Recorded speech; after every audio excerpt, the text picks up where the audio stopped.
I now recognize Mr. Doggett for questions. Well, thank you very much, Mr. Chairman. After 9 months of Republican chaos here in the House, we are now beginning the 4th week of total paralysis.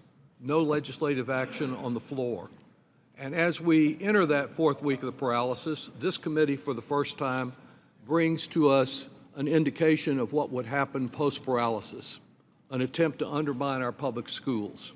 In fact, we really have before us today the federal companion to the effort now underway in a special legislative session in the state of Texas. Texas has followed a ready formula for public education.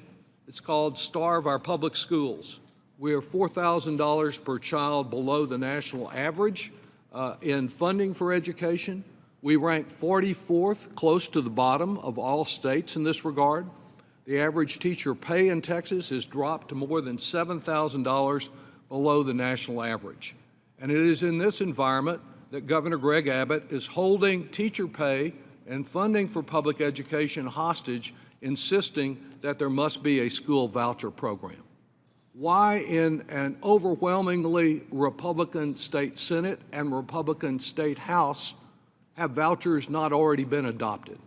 Well, clearly there is unanimity among House and Senate Democrats in Texas against school vouchers, but the only reason they have not been imposed on the state is because of the courageous action of a number of rural Republicans.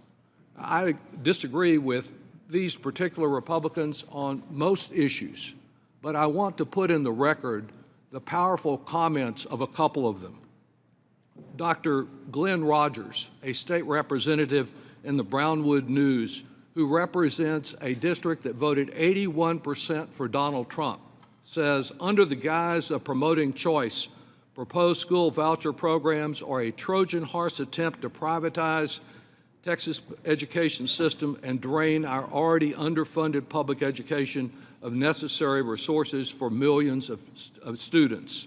Proponents of this system try to claim that children are trapped in the public education system they were raised in. This is frankly a lie. Vouchers do not increase the number of choices available to a parent. They only serve to finance institutions with taxpayer money. Now, Dr. Gary Van Dever, that was from West Texas, is a Republican in Northeast Texas. His district only voted 71% for Donald Trump. And he writes this in the Paris, Texas, not Paris, France newspaper. If I were to use 3 adjectives to describe myself politically, I would say conservative, Christian, and Texan. In short, I oppose vouchers. As a fiscal conservative, I cannot support creating a second parallel education system. Many of the supporters of school vouchers suggest that public schools should not lose funding as a result. As good stewards of tax dollars, it does not seem that running 2 systems charged with accomplishing the same task is the conservative approach. He writes, additionally, some grow frustrated with some of our public schools, and the response of some people is, quote, give me the money so I can pull my kids and walk away. As Texans, we are not quitters. If you are dissatisfied with your local public school, fix it. I agree with them, and I hope their courage under immense pressure there in Texas from a Republican governor who wants to undermine our schools ultimately prevails. The legislation before us, the companion to what's going wrong in Texas, the Education Choice for Children Act, would make things even worse. It's a $100 million tax expenditure on borrowed money. It would provide up to $5,000 per year directly off taxes.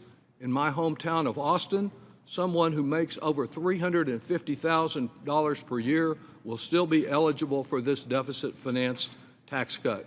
It's more Republican borrow and spend.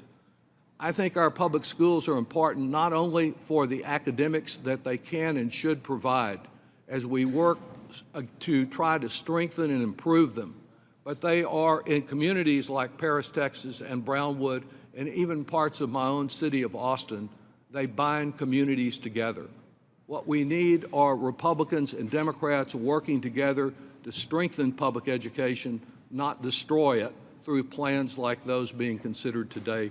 And I yield back, though I would ask unanimous consent to include both of these articles in our record. Without objection. Thank you.